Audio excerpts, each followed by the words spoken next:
எல்லாருமே வேலைக்கு போனதுக்கப்புறம் நானும் என்னோடய டாக்ஸும் மட்டும்தான். மார்னிங் மட்டும் ஒரே மாதிரி இருக்கும் என்னோடய ரொட்டீன் ஒர்க்கு. காலையில் காஃபி குடிச்சிட்டு அப்புறம் என்னோடய வீடியோஸ் எல்லாம் எடிட் பண்ணுவேன். டாக்ஸ் எல்லாம் ஒரு 10 மணி இல்லைன்னா 9:30க்கு மேலே தான் கீழே வருவாங்க. அவங்களே வாக்கிங் எல்லாம் கூட்டிகிட்டு போயிடுவேன். இடையில வந்து சமையல் பண்ணி முடிச்சிடுவேன். ஒரு சில நாளைக்கு வந்து ப்ரிப்பேர் பண்ணி வைப்பேன். அந்த மாதிரி தான். க்ளீனிங் எல்லாம் வந்து அதுக்கப்புறம் தான் செய்கிறது. 2 நாளாக எனக்கு கொஞ்சம் உடம்பு சரியில்லை. அதனால ஹெவியாக ஒன்றுமே சாப்பிடவும் முடியல. நான் வந்து இன்றைக்கி சினமன் பன் இருந்ததுன்னா ரீஹீட் பண்ணி சாப்பிட போகிறேன். அது மைக்ரோவேவில் சூடு காட்டினா ரொம்ப நல்லாயிருக்கும். கொஞ்சம் பெரிய சைஸ் பன்னு தான். ஆக்சுவலி லியோ வந்து அதை எடுத்த கையோடே கேட்டுடுவாங்க. அதனால் அவனுக்கு சேர்த்து தான் சூடு காட்டினேன். டாக்ஸுக்கு எல்லாம் சாப்பாடெலாம் கொடுத்துட்டேன்னா அவங்கவுங்க பாட்டுக்கு உட்காந்துருப்பாங்க. என்ன டிஸ்டர்பே பண்ணுறதில்ல. நான் இன்றைக்கி வந்து சின்ன ஜீரகம், பெரிய ஜீரகம், வெந்தயம் எல்லாமே போட்டு தண்ணி ரெடி பண்ணி கொஞ்சம் கொஞ்சமாக குடிச்சிட்டு இருந்தேன். ஆக்சுவலி ரொட்டி சூடாக்கிட்டு நான் சாப்பிடவே இல்லை. இன்றைக்கி வந்து திரும்பவும் வயிறு ஒரு மாதிரி இருந்துச்சு. அதனால் லியோக்கு தான் ஃபுல்லாகவே பிச்சு கொடுத்துட்டே இருந்தேன். ஜெஸியும் வந்து சாப்பிட்டுட்டேன். மட்டன் வந்து இன்றைக்கி கறி வைக்கிறதுக்காக காலையிலே க்ளீன் பண்ணிவிட்டு இன்ஸ்டன்ட் பாட்டில் வேக போட்டுட்டேன். ப்ரெஷர் எல்லாம் ரிலீஸ் ஆனதுக்கப்புறம் ஓப்பன் பண்ணி அதிலே வந்து மசாலாகளெல்லாம் தனியாக குக் பண்ணிவிட்டு சேர்த்துட்டிங்கன்னா ஈஸியாக 1 பாட் மட்டன் கறி ரெடி ஆகிடும். மல்லி இலை வந்து இப்போல்லாம் ஃப்ரீசரில் தான் நான் ஸ்டோர் பண்ணி வைக்கிறேன். ரொம்ப ஈஸியாக இருக்குது. ஸோ தேவையானது ஃப்ரீசரில் எடுத்து ஆட் பண்ணால் போதும். கெட்டும் போகிறதே இல்லை. மோஸ்ட்லி எல்லா டிஷ்ஷிலும் நம்ம கொஞ்சம் சேர்க்கும்போது ஃப்ளேவரும் நல்லாயிருக்கும். மட்டன் கறி எல்லாம் வச்சு ரெடி பண்ணிவிட்டு கிச்சன்லாம் க்ளீன் பண்ணியாச்சு. இடையில திரும்பவும் நான் கொஞ்சம் நேரம் டிவியெல்லாம் பார்த்துட்டு உட்காந்துருந்தேன். அதுக்கப்புறம் இந்த கிச்சன்லலாம் ட்ராவர்ஸ் இருக்குல்ல, இது 2, 3 ட்ராவர்ஸை அடிக்கடிக்கு நான் வந்து நீட் பண்ணிகிட்டே இருப்பேன். அதிலும் இந்த பிளேட் வைக்கிற இடத்திலும் கிளாஸ் வைக்கிற இடத்துல மட்டும் லைனரும் போடுவேன். அதுக்கு மேலே வந்து துணியும் போட்டு வச்சுருப்பேன். கிளாஸில் இல்லாட்டினா பிளேட்டில் எல்லாமே லைட்டாக ஏதாச்சும் ஈரப்பதம் இருந்துச்சுன்னா டைரெக்டாகவே நான் இப்படி வைக்கும்போது அந்த பிளாஸ்டிக்கில் விழுந்துடும். துணி ஆகும்போது ஈஸியாகவும் இருக்கும், கொஞ்சம் நீட்டாகவும் தோணும். அதுக்காக மட்டும்தான். இங்கே தான் வந்து நான் என்னோடய கட்டிங் போர்டு டெய்லி யூஸ் பண்ணுறதுக்குள்ள வச்சுருப்பேன். உள்ளுக்கு வந்து பேலன்ஸ் எல்லாமே எடுத்து வச்சுருக்கு. அதே மாதிரி பிளேட்ஸு பவுல்ஸ் எல்லாமே ஒரு பாக்ஸில் போட்டு வச்சுருக்கு. அது தேவைப்படும் போது மட்டும்தான் எடுக்கும். ஊர்லேருந்து எல்லோரும் வந்திருந்த டைமில் நிறைய வெளியாக்கி வச்சுருந்தேன். எல்லாமே திரும்பவும் நான் அரேஞ்ச் பண்ணி வச்சுட்டேன். இந்த மாதிரி ஆர்கனைசர் எல்லாமே வந்து நிறையவே எனக்கு வாங்கவும் பிடிக்கும். இந்த ஜப்பனீஸ் ஸ்டோர் ஒன்று இருக்குது, 5 ரிங்கே 90 சென்ட் தான். அங்கே வாங்கினது இந்த ஒயிட் கலரு ஆர்கனைசர் எல்லாமே. இதெல்லாமே பிளேட்டு சின்னதாக இருக்கும்ல, அதெல்லாம் வைக்கிறதுக்காக உள்ளதான். என்னோடய சாப்பாடு வைக்கிற பிளேட் எல்லாமே கொஞ்சம் பெருசாக இருக்கும். ஸோ அது வந்து இதில் நிற்காததுனால தனியாக வந்து அரேஞ்ச் பண்ணி வச்சுருக்கிறேன். இக்கியாலெல்லாம் போகும்போது ஒவ்வொரு முறையும் கொஞ்சம் புதுசாக வந்துட்டிங்கன்னா எனக்கு பிளேட்ஸ் எல்லாம் வாங்க பிடிக்கும். ஸோ அதனால் எல்லாமே டிஃப்ரெண்ட் கலரில் வச்சுருக்கேன்.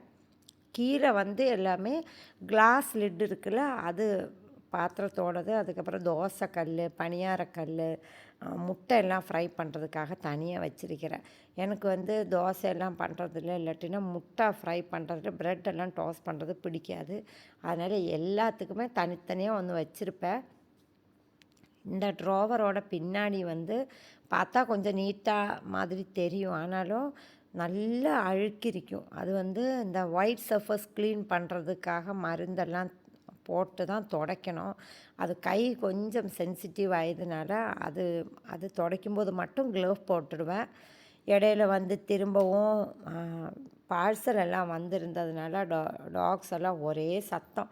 அவங்களெல்லாம் அட்ஜஸ்ட் பண்ணிட்டு தான் வந்து வேலை கண்டினியூ ஆகுனது. காலையில் வீட்டில் யாரும் இல்லாட்டினா எனக்கு வந்து இந்த மாதிரி ஏதாச்சும் க்ளீனிங் பண்ணுறதெல்லாம் ரொம்பவே பிடிக்கும். அதனால தான் நான் இதெல்லாம் செஞ்சுட்டு இருக்கிறேன். இந்த ட்ராவர்ஸ் எல்லாமே வந்து நல்லா நீட்டாக்கிட்டு தேவையானது தேவையில்லாதது எல்லாமே எடுத்து ஒதுக்கி வச்சுட்டேன். இந்த மாதிரி செய்யும்போது அதுவும் ஒரு குணம்தான். நம்ம எதெல்லாம் யூஸ் பண்ணாமல் வச்சிருக்கோம்னுள்ளதுன்னு தெரிஞ்சிடும். ஒரு 4 மணி போல் எல்லாருமே வாக்கிங் கூட்டிகிட்டு போனேன். ஏன்னா அவங்க உட்கார விடாது எனக்கும் தெரியும். ஸோ அதனால் வாக்கிங் எல்லாம் போயிட்டு வந்துட்டு நல்ல வெயில் டைம் ஆயதுனால பின்னாடி வந்து செடிகளுக்கெல்லாம் கொஞ்சம் தண்ணியும் ஊற்றிக்குவேன். மழையெல்லாம் பெய்கிற டைமில் திரும்ப பார்க்குறதே இல்ல பின்னாடி எல்லாமே. மெயினா வந்து கருவேப்பிலை வச்சிருக்கு. ஸோ அது வந்து எனக்கு ரொம்ப யூஸ்ஃபுல்லு தான். அதில வந்து டெய்லி தண்ணி ஊத்துனா தான் முடியும். ஸோ எல்லாமே பின்னாடி எல்லாம் வேலைகளெல்லாம் முடிச்சுட்டு, இனிமே நார்மலா எல்லாம் கிளீனிங் எல்லாம் பண்ணணும். நான் வந்து மேலே கூட்டி, மாப் பண்ணி எல்லாமே செஞ்சாச்சு. இனிமே சிங்கில கொஞ்சம் பாத்திரங்கள் எல்லாம் இருக்கு. அதெல்லாம் வாஷ் பண்ணணும். அதுக்கப்புறம் அந்த டீ பேக்ஸ் எல்லாம் நெறைய யூஸ் பண்ணுவோம் இங்க. அதெல்லாமே வந்து ரீஃபில் பண்ணி வச்சுட்டேன். இல்லாட்டினா பாக்ஸுன்னு ஒன்னொன்னா எடுக்கும்போது மெஸ்ஸியா இருக்கும். இதெல்லாமே வந்து அது ஸ்ட்ராபெர்ரி, மின்ட் ஃப்ளேவர் அந்த மாதிரிலாம் டீ தான். அப்புறம் டீ பவுடரும் முடிஞ்சிருச்சு. இது வந்து எனக்கு ரொம்பவே பிடிக்கும். அந்த பச்சை பச்சையா இருக்கும். அதோட இலையில கொஞ்சம் போட்டிருப்பாங்க. நல்ல ஃப்ளேவராக இருக்கும் இந்த டீ டாட்டாவோட. ஈவினிங் வந்து டாக்ஸுக்கு திரும்பவும் ஃபீட் பண்ணி, தண்ணியெல்லாம் கொடுத்து, அதுக்கப்புறம் கொஞ்சம் நேரம் வெளியில விளையாட விடுவேன். அவங்களுக்கு வந்து நானும் போய் உட்காந்துருந்தா மட்டும்தான் அங்கே இருக்கும். இல்லாட்டினா வீட்டு உள்ளுக்கே தான். ஜெஸ்ஸிக்கு வந்து ரொம்பவே பிடிக்கும் இந்த மாதிரி கதவு திறந்து கொடுத்து நானும் வர்றது. அவள் நல்லா என்ஜாய் பண்ணுவேன். இன்றைக்கி வந்து துணியெல்லாம் எடுத்துகிட்டு வாஷிங் மிஷினில் திரும்பவும் போட்டிருக்கிறேன் கழுவுறதுக்கு. ஸோ இதெல்லாம் மடக்கி வைக்கிற டைமில் அதுவும் எல்லாமே நல்லா காஞ்சிரும். காஞ்சிரும் இல்லை, அதை நல்லா வாஷ் பண்ணிடும். ஸோ துணியெல்லாம் எடுத்து வச்சு வெளியில் கூட்டுறது இதெல்லாமே என்னோடய டெய்லி ஒர்க்கில் இருக்கிற ஒரு வேலை தான். வெளியில் வந்து 2 நாளைக்கு ஒருக்கா இல்லைன்னா வீட்டில் யாராச்சும் இருந்துச்சுன்னா டைம் எடுத்து நல்லா வாஷ் பண்ணி விட்டுடுவேன். ஏன்னா டாக்ஸ் எல்லாம் உள்ளுக்கு இருக்கும்போது நான் மட்டும் வெளியில் நின்று நிறைய வேலைகளெல்லாம் பண்ண முடியாது. அவங்க சண்டை எல்லாம் போடுவாங்க. ஸோ இன்றைக்கி வந்து அதெல்லாமே கூட்டி எடுத்தாச்சு. ஏன்னா 2 நாளைக்கு முன்னே தான் வந்து நல்லா கழுகுனது. ஸோ நல்லா நீட்டாகவும் இருக்குது. அதனால் தேவையே இல்லை, கூட்டினா மட்டும் போதும்னு சொல்லிட்டு அதுவும் எல்லாம் ரெடி பண்ணி கிச்சன் வீடு எல்லாமே நல்லா நீட்டாக்கியாச்சு. எப்போதுமே ஒரு 5:30 6 எல்லா வேலைகளும் முடிச்சிட்டேன்னா கொஞ்சம் டைம் இருக்குது நமக்கு திரும்பவும் ரெஸ்ட் பண்ணுறதுக்கு எல்லாமே. ஹஸ்பண்ட்லாம் ஒரு 7 மணிக்கு மேலே தான் வருவாங்க. இனிமேல் தான் வந்து ரைஸ் குக்கரில் சோறெல்லாம் போடணும். அப்போ அவங்க வந்து சாப்பிடும்போது நல்லா சூடாக இருக்கும்.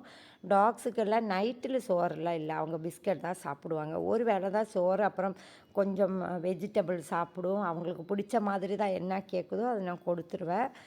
அதே மாதிரி தான் இன்றைக்கி வந்து கிச்சன்லாம் க்ளீன் பண்ணிவிட்டு மட்டன் கறியெல்லாம் தூக்கி இங்கே வச்சுட்டேன். இது வந்து ரொம்ப ஈஸியான 1 பாட் மட்டன் கறி தான். அதுக்கப்புறம் சாமியெல்லாம் கும்பிட்டுட்டு சாம்பிராணியெல்லாம் போட்டிருந்தேன். டாக்ஸுக்கு எல்லாம் ஃபீட் பண்ணுறதுக்காக எடுத்து வச்சுருந்தேன். ஜெஸ்ஸி மட்டும்தான் சாப்பிட்டது.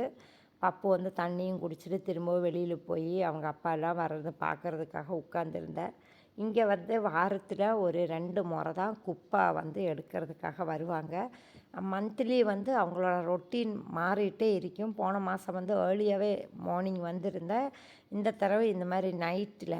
அப்போ சொல்லவே வேண்டாம், இந்த ஏரியாவில் இருக்கிற எல்லா டாக்ஸுமே ஒரே சத்தம்தான்.